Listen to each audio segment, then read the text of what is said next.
Eh,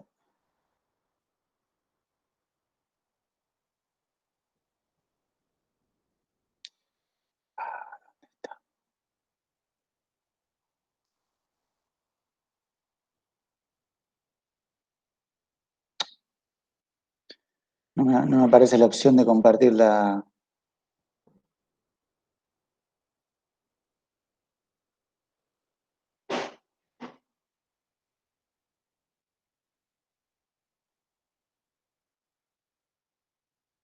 Ahí, tiene que estar abierta.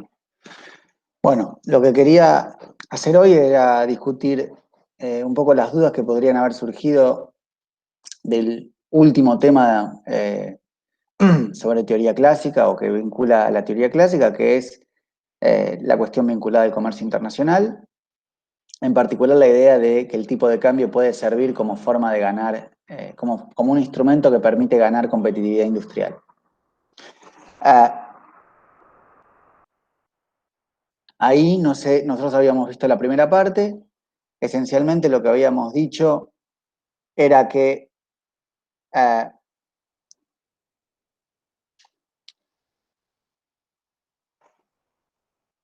en principio hay distintos autores que piensan que el tipo de cambio, digamos, devaluar la moneda puede ser un instrumento para ganar competitividad. Un exponente latinoamericano importante es Bresser Pereira, pero en Argentina tenemos autores como Frenkel, Ross, bueno, Rodrik es un referente más a nivel internacional, que sostienen que, digamos, devaluando la moneda uno puede generar lo que se llama cambio estructural. ¿Qué significa cambio estructural? Bueno, puedo cambiar el patrón de especialización de la economía, puedo generar que una economía que era agroexportadora, por ejemplo, se convierte en una economía industrial con el manejo del tipo de cambio. Obviamente que si uno pincha a estos autores siempre van a decir que no es la única condición, etcétera, etcétera, pero que el tipo de cambio juega un rol central en permitir este cambio estructural.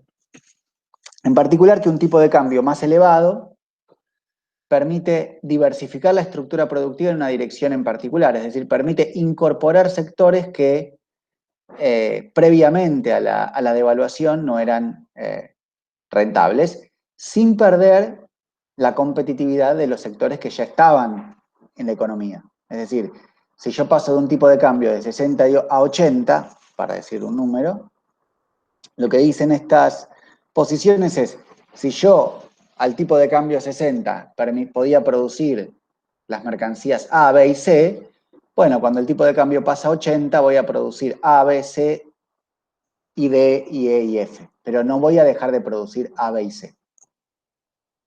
Entonces, lo que trato de hacer, digamos, tratamos de hacer con Germán y con algún otro coautor en varios trabajos, es mostrar justamente que esto no es necesariamente así.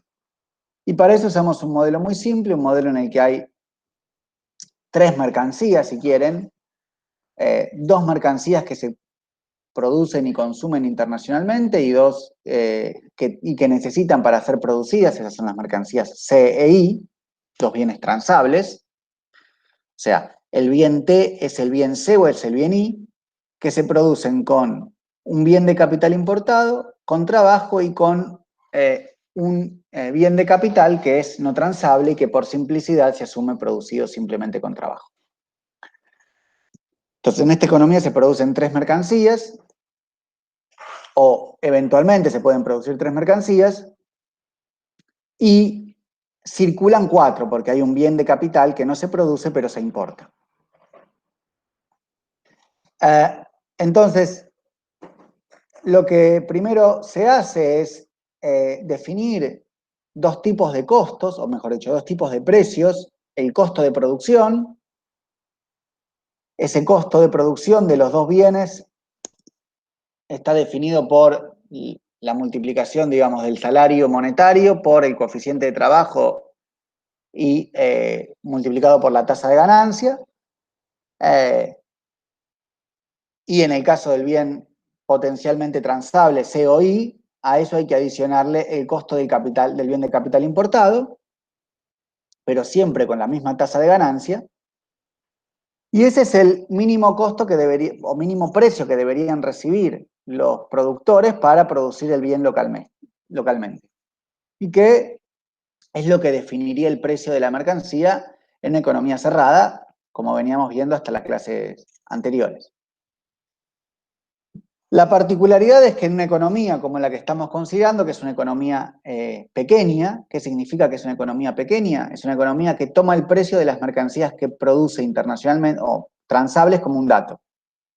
Es decir, el precio de la mercancía T está dado internacionalmente, al nivel PT estrella, donde PT estrella es PT P estrella C o P estrella I.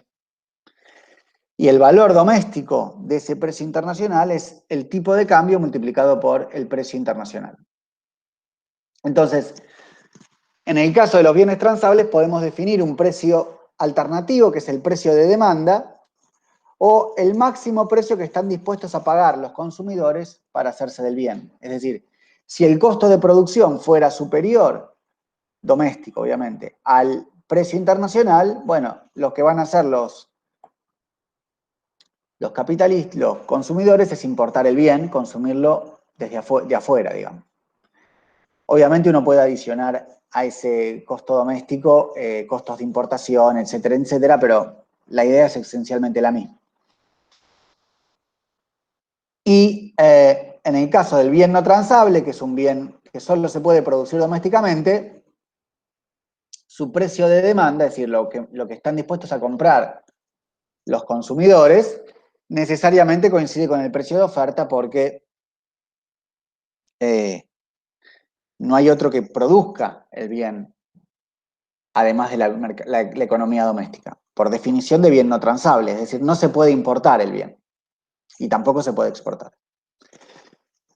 Entonces, lo que aparece en el texto es bajo qué condiciones el precio de demanda y el precio de oferta, el precio de demanda y el precio de oferta del bien transable coinciden.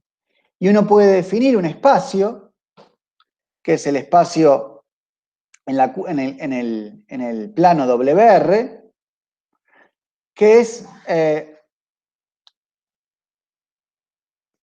un espacio en el que, o una curva que se deriva a partir de la condición entre igualdad entre precio de oferta y precio de demanda. Es decir, ¿cuál debería ser el costo de producción doméstico y el tipo de cambio, dado que el precio internacional, el salario monetario, si quieren, y la tasa de ganancia que se realiza en la economía es de una determinada magnitud? Y aquí lo que tenemos entonces es esta relación entre el tipo de cambio, o sea, a partir de la igualdad entre precio de demanda y precio de oferta, y dividiendo ambos términos o ambos miembros de la igualdad por el salario monetario, podemos expresar una relación entre el tipo de cambio en términos de salario, o la inversa del salario en dólares, y la tasa de ganancia. Aquí lo que tenemos es una condición entonces que a partir de la igualdad entre precio de demanda y precio de oferta nos da una relación entre el tipo de cambio dado el salario monetario, o sea, la inversa del salario en dólares, y la tasa de ganancia. Y esta relación para cada bien T, para cada bien transable T, es una relación que es la que se grafica en este espacio, en el espacio RE. Y esta curva es una curva que tiene pendiente positiva y tiende a tener pendiente cero a medida que el tipo de cambio se hace infinito.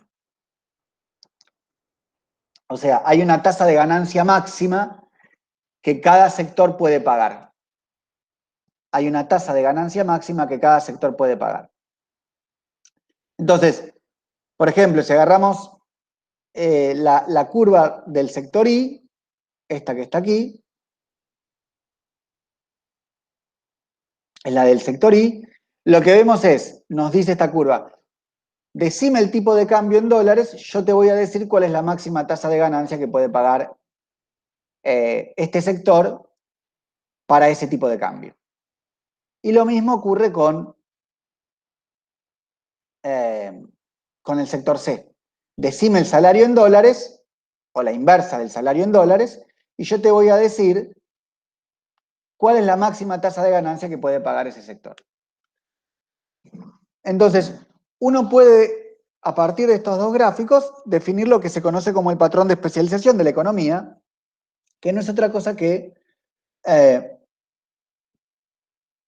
una derivación también de un problema de selección de técnicas. Porque la economía va a tender a especializarse en aquella mercancía en la cual, dado el tipo de cambio, o la inversa del salario en dólares, pueda pagar la tasa de ganancia más alta. Entonces, si el tipo de cambio es E barrita, o sea, si dado W y dado E, yo tengo un tipo de cambio E barrita, el sector I puede pagar la tasa de ganancia RI y el sector C puede pagar la tasa de ganancia RC. Y entonces la economía va a especializarse en la producción del sector I porque es el sector que puede pagar la tasa de ganancia más alta. Y eso pasa siempre que el tipo de cambio que se fije en esta economía sea menor a E barrita, a E sombrero. Mientras que si E es mayor a E sombrero, siempre la tasa de ganancia que pueda pagar la economía especializándose en el sector C va a ser mayor a la que pueda pagar especializándose en el sector I. Y va a ser la misma tasa de ganancia cuando el tipo de cambio sea exactamente E sombrero.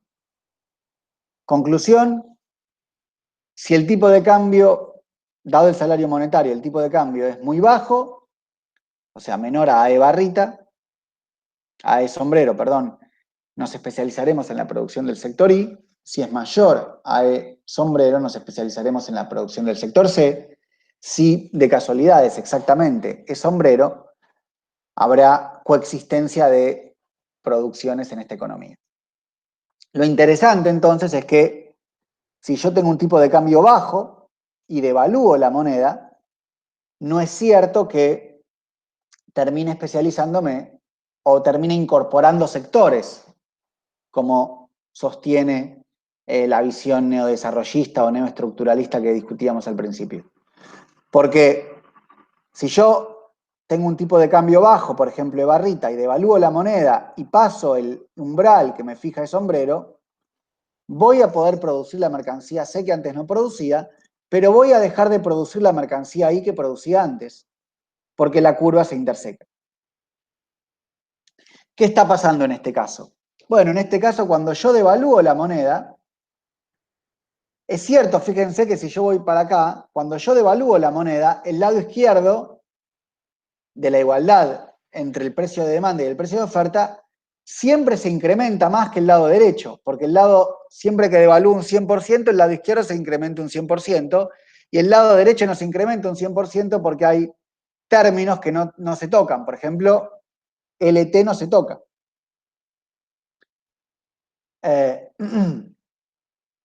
Y en principio, este término tampoco se modifica si yo aumento el tipo de cambio. El problema es que, entonces, es cierto que todos los sectores están mejor cuando se devalúa la moneda en relación al resto del mundo, para una tasa de ganancia dada, para un salario dado y para una técnica dada. Lo que pasa es que hay algunos sectores cuyos costos aumentan más que otros. Hay algunos sectores que el efecto del aumento del tipo de cambio en los costos es mayor que en otros. Entonces, todos los sectores están mejor que el resto, ganan competitividad en relación al resto del mundo. Lo que no es cierto es que todos los sectores ganan la misma competitividad. Y entonces la economía no se especializa en todos los sectores al mismo tiempo, sino que se va a especializar en aquellos sectores que ganan más competitividad en relación a otros. ¿Se entiende el punto? Sí, perfecto, profe. Sí, sí. Entonces, genial. Entonces, lo que la idea básica de la clase, digamos, es esta. Después lo que se van examinando son, como vimos en la clase pasada, son distintos ejemplos en los cuales, bueno, pueden haber comportamientos un tanto extraños. Por ejemplo, a ver, alguno que valga la pena. Bueno, por ejemplo, acá es el caso en el que hay una resistencia salarial dada. O sea, mejor dicho, una resistencia salarial dada. Hay una canasta de consumo de los trabajadores mínima, que está dada por la canasta E alfa. O sea, mejor dicho, la canasta W, disculpen, a ver si.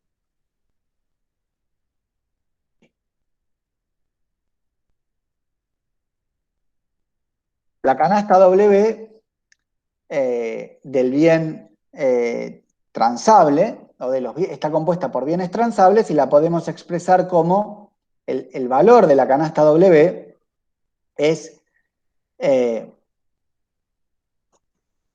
E por lambda por P estrella,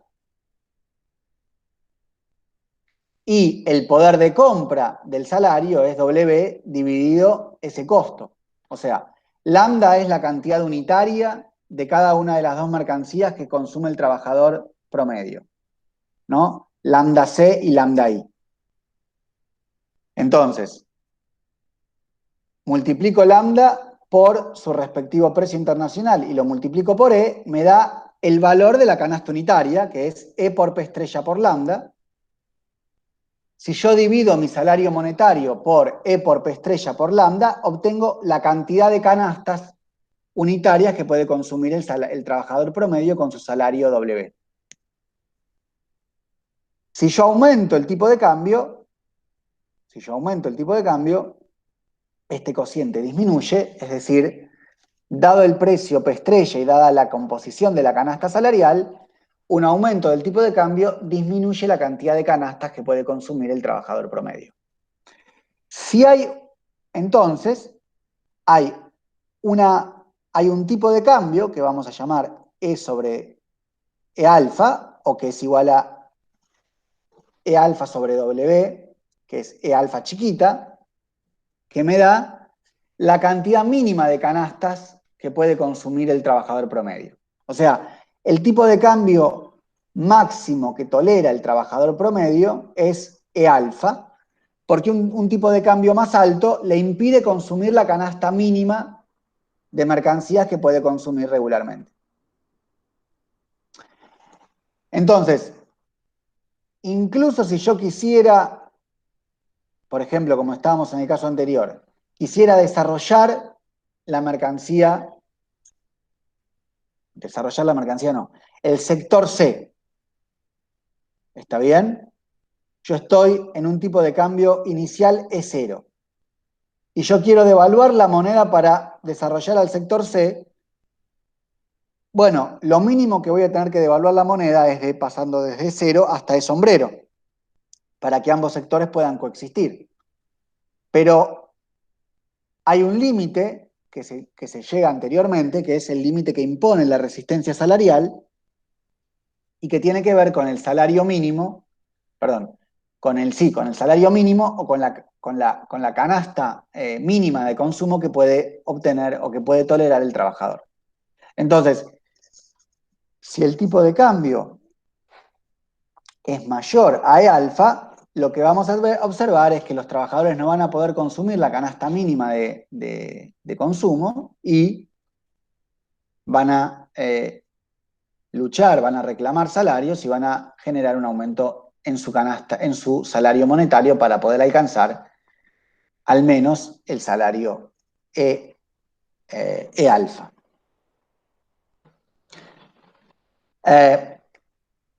Y después creo que lo que discutíamos el otro día era que había casos en los que, por ejemplo, no había ninguna devaluación que me permitiera desarrollar al sector I en este caso, porque para cualquier valor de la distribución, o sea, para cualquier valor del tipo de cambio, la inversa del salario en dólares, el sector C siempre paga una tasa de ganancia más alta.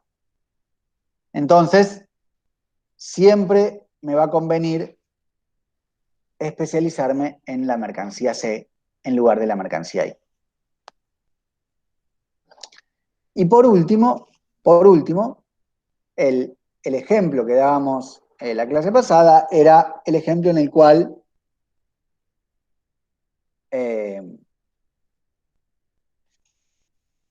las curvas se intersecaban dos veces. Entonces, aquí ni siquiera podía precisar unívocamente, por ejemplo, si yo quería desarrollar al sector I, que es la curva que está aquí y que después se mete por adentro y después sale por afuera. Bueno, si yo estoy en un tipo de cambio inicial que está al interior de este segmento entre E0 y E1, ni siquiera sé si me conviene devaluar o apreciar la moneda, porque si yo voy para aquí, también, o sea, si aprecio la moneda, si disminuyo el tipo de cambio en relación al salario, también termino, eh, también termino desarrollando el sector eh, transable I. Entonces, lo que muestran estos ejemplos bastante sencillos es que no hay ni siquiera una medida unívoca que permita determinar qué me conviene hacer en situaciones concretas. O sea, no es cierto que devaluar permite incorporar sectores, pero incluso si permitiera incorporar sectores, o mejor dicho, incluso si permitiera incorporar sectores, no es cierto que se pueda porque hay resistencia salarial. No es cierto tampoco que sea la única manera de evaluar, porque puede pasar que apreciando la moneda uno pueda desarrollar al sector transable.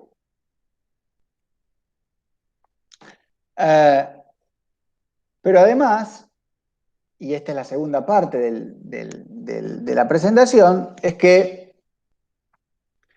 hay economías en las que, además de haber tasa de ganancia y salarios, lo que hay es renta diferencial, o sea, cuando se produce en un sector que tiene un factor escaso, la diferencia entre el tipo de cambio, entre el precio de demanda y el precio de oferta, no es absorbida, digamos, no es absorbida por una de las dos variables distributivas.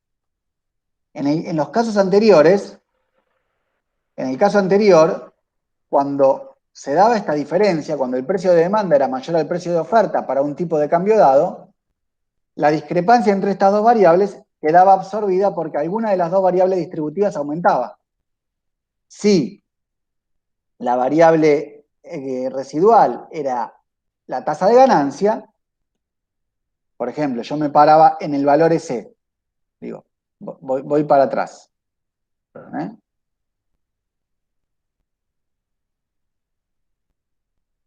Si yo me paro en el valor E barra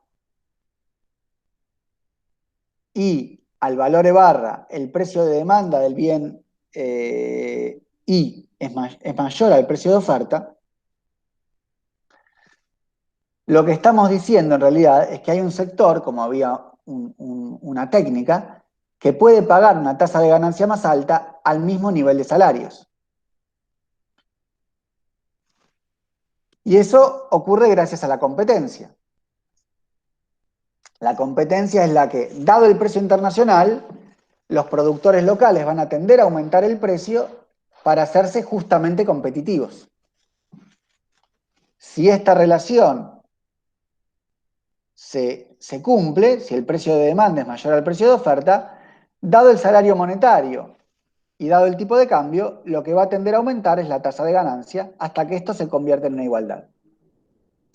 Y cuando esto se convierte en una igualdad, el único sector que sobrevive es el sector I, a este nivel de tipo de cambio de barra. En cambio, cuando tenemos un sector que produce bajo condiciones de renta diferencial,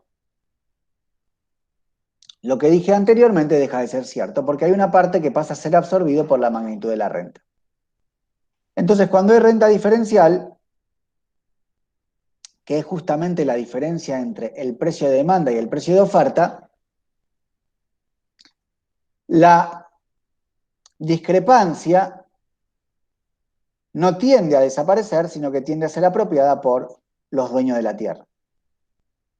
Y la implicancia es que eso nos permite jugar con un grado de libertad adicional.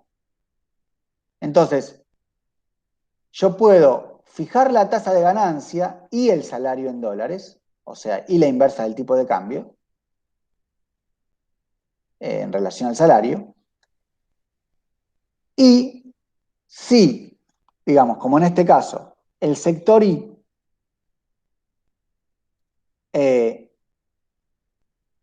no puede pagar la tasa de ganancia, R barra, bueno, no va a poder producir, pero el sector C, que podría pagar una tasa de ganancia más alta a este tipo de cambio, no la paga porque la diferencia es apropiada por los terratenientes bajo la forma de renta diferencial. Pero incluso podríamos tener un tipo de una tasa de ganancia, podríamos fijar el tipo de cambio y la tasa de ganancia a un nivel tal que el sector I pudiera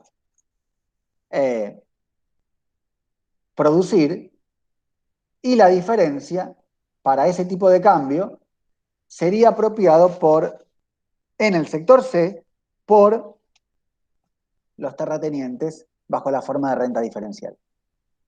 Entonces, los dos sectores ganarían la misma tasa de ganancia, la que impone el sector I, y la diferencia sería apropiada bajo la forma de renta diferencial en el sector C. Es lo mismo que ocurría cuando teníamos renta diferencial en la economía cerrada y hablábamos de un mismo sector trigo que tenía dos tierras distintas, dos calidades de tierra distintas para producir. En este caso, el sector marginal sería el sector I, el sector supramarginal sería el sector C, el que puede pagar una tasa de ganancia más alta, pero ambos sectores terminan ganando la misma tasa de ganancia porque, dado el tipo de cambio y dada la tasa de ganancia que determinamos arbitrariamente, la diferencia entre ambos sectores, en términos de tasa de ganancia, queda apropiada por el sector, por los terratenientes. Entonces, uno podría pensar en este caso que sí es cierto que si yo aparezco, por ejemplo, supongan que el tipo de cambio original es E barra y la tasa de ganancia que yo fijo arbitrariamente de afuera es R barra. Uno podría argumentar lo siguiente, bueno, en este caso, en el que hay renta diferencial, puedo calcular cuál es la magnitud necesaria para que, dada la misma tasa de ganancia,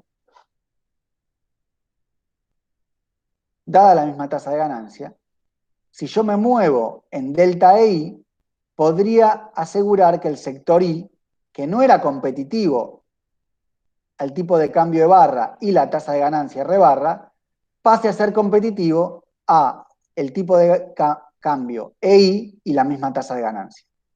Porque ya no está, la configuración ya no está sobre la curva, sino que pasa a estar en su curva. Y el sector C obtiene una renta diferencial. ¿Se entiende el punto este?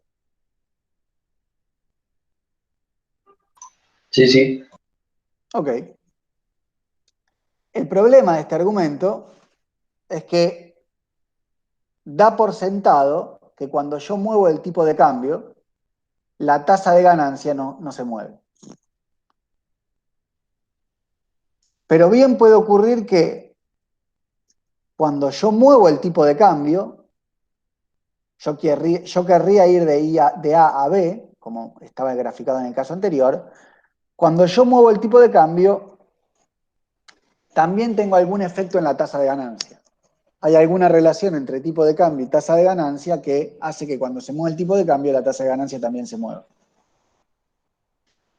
Y eso genera que el aumento del tipo de cambio y el aumento de la tasa de ganancia, asociado a ese aumento en el tipo de cambio, me lleve no de A a B, sino de A a D para esa tasa de ganancia, para ese tipo de cambio. Y cuando voy de A a D, devalúe la moneda, pero el sector I, que debería ser el que ganara competitividad, no la ganó realmente porque el punto D sigue estando por encima de la curva de competitividad del sector I. Entonces acá el hacedor de política tiene dos opciones, o volver para atrás o seguir devaluando la moneda.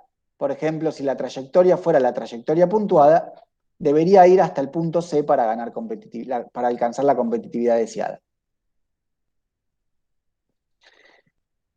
Y en ese caso, eh, la devaluación necesaria para llegar al tipo de cambio que me permite la competitividad del sector I, ya no era delta I, sino que era mucho mayor. Y esa devaluación hace caer el salario.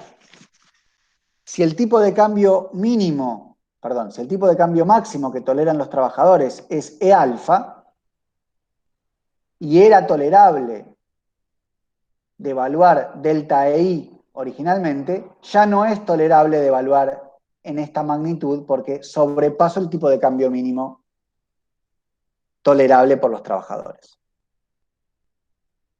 Entonces, el punto aquí es notar que, si bien es cierto que devaluando permito incorporar un sector, tal vez la devaluación que yo tenga que hacer sea demasiado fuerte en relación a las posibilidades de tolerabilidad que tiene esta economía en términos de sobrepasar un salario mínimo, ¿no? Y bueno, también se muestran otros casos alternativos que son, por ejemplo, el desarrollo de un sector equivocado. Yo estoy en el punto A originalmente, devaluando en la magnitud, no sé, desde E barra a M, puedo desarrollar el sector M. Pero si la relación entre el tipo de cambio y el salario es tal que voy de A a C, entre la tasa de ganancia y el tipo de cambio, es tal que voy de A a C, y no de A a B, porque cuando muevo la tasa de ganancia, el tipo de cambio muevo la tasa de ganancia, en lugar de desarrollar el sector M, termino desarrollando el sector C, perdón, el sector N. O incluso puede pasar que yo devalúe, y si la trayectoria efectiva es esta que está graficada con esta línea de puntos, si yo devalúo la moneda, yo quería desarrollar el sector M, y tenía que ir hasta M, pero si la trayectoria efectiva del tipo de cambio y la tasa de ganancia es la línea punteada, cada vez que devalúo, nunca logro estar sobre la curva de competitividad del sector N o del sector M. Y entonces nunca puedo desarrollar esos sectores. La moraleja es que incluso cuando yo tenga armas para desarrollar un sector devaluando, lo que tengo que tener mucho cuidado es cuál es la reacción de la tasa de ganancia ante esa devaluación. Cuando no hay renta, esa relación es mecánica. Aumenta el tipo de cambio, aumenta la tasa de ganancia. Cuando hay renta, esa relación ya no es mecánica porque lo que tenemos es un grado de libertad adicional. La renta me genera un grado de libertad adicional.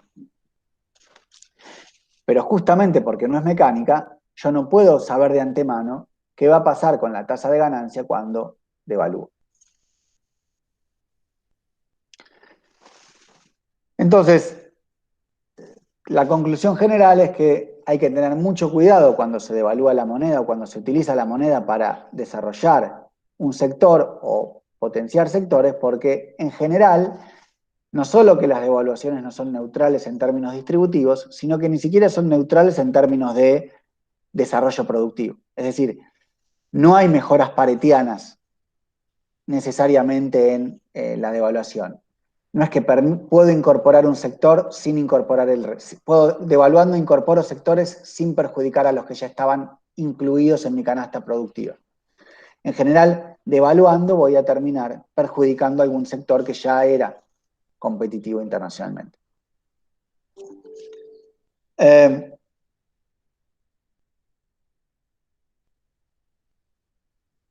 Bueno, Entonces se sugiere, por ejemplo, aquí hacer política industrial como forma de modificar los coeficientes técnicos y no necesariamente modificar eh, la distribución del ingreso.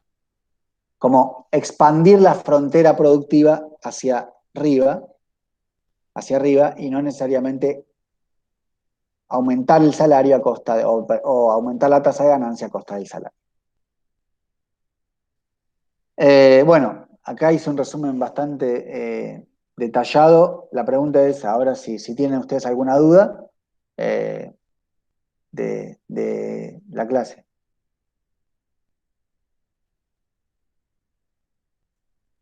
Sí, profe, em, ¿por qué se sostiene el supuesto de que hay una sola tasa de ganancia que va a ser la máxima y no puede haber una tasa de ganancia mínima y a partir de ahí para arriba haya sectores que se desarrollen?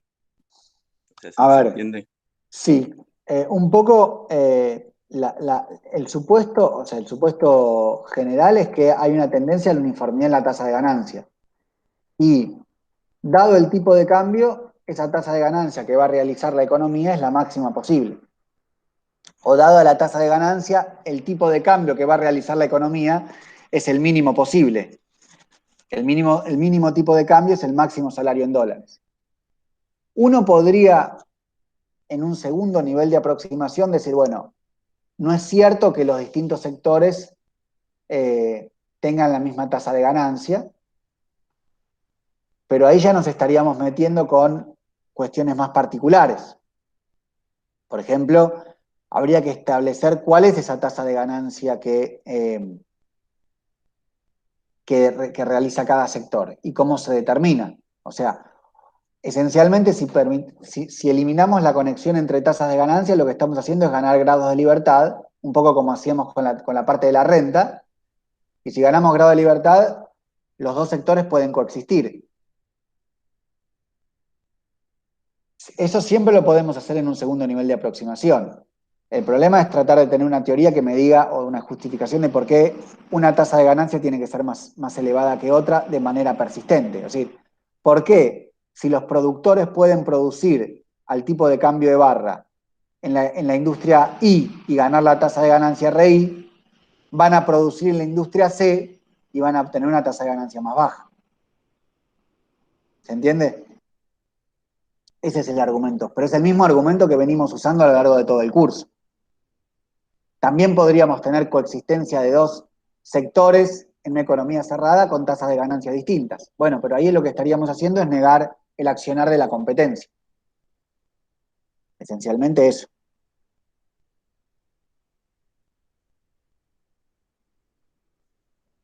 ¿Quedó más o Está menos bien. claro o voy de nuevo? No, no, está claro. Yo quería saber por qué manteníamos ese supuesto que sí que venimos trabajando, pero sí, está bien. O sea, lo que uno puede decir es, hay sectores que, por ejemplo, el sector, no sé, más que pensar en tasa de ganancia distinta, uno podría decir que hay distintos sectores que pagan salarios distintos. O sea, uno podría pensar que el tipo de cambio relevante eh,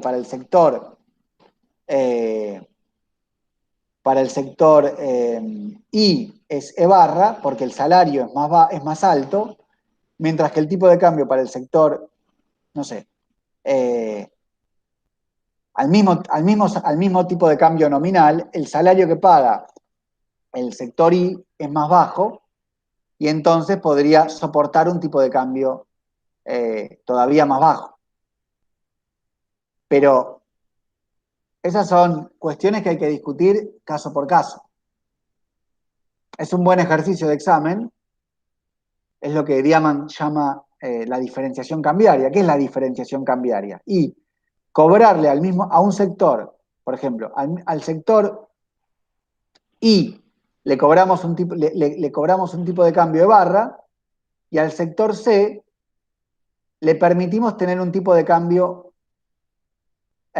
más alto. O sea, o pagar salarios más bajos o simplemente liquidar sus exportaciones a un tipo de cambio más alto.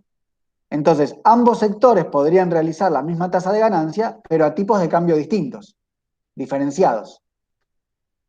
Otra manera de diferenciar el tipo de cambio es que los salarios que pagan ambos sectores sean distintos. ¿Por qué? Porque cada sector tiene su sindicato y cada sindicato alcanza mejoras salariales distintas o condiciones salariales distintas.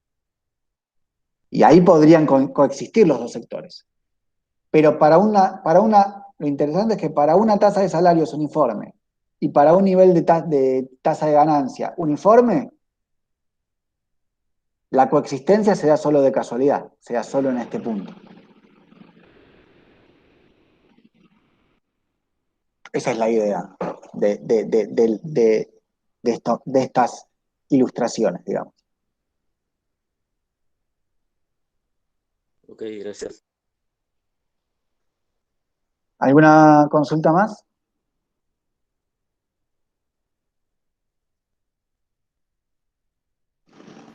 No, Ok. Bueno, entonces, lo que vamos a hacer es, pensemos un minuto, nos van a quedar, creo que nos quedan nos quedan 3 clases.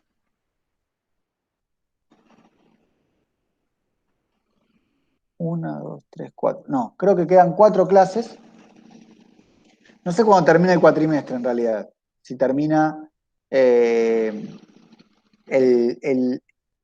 8, el 8 es feriado, creo, ¿no? Bueno, no importa, digamos, si tengo esta semana para tomarles examen, pero apuntemos a que el examen va a ser entre la semana del 7 al 11, con lo cual vamos a tener nos quedarían 4 clases más, en donde empezamos a ver la teoría marginalista.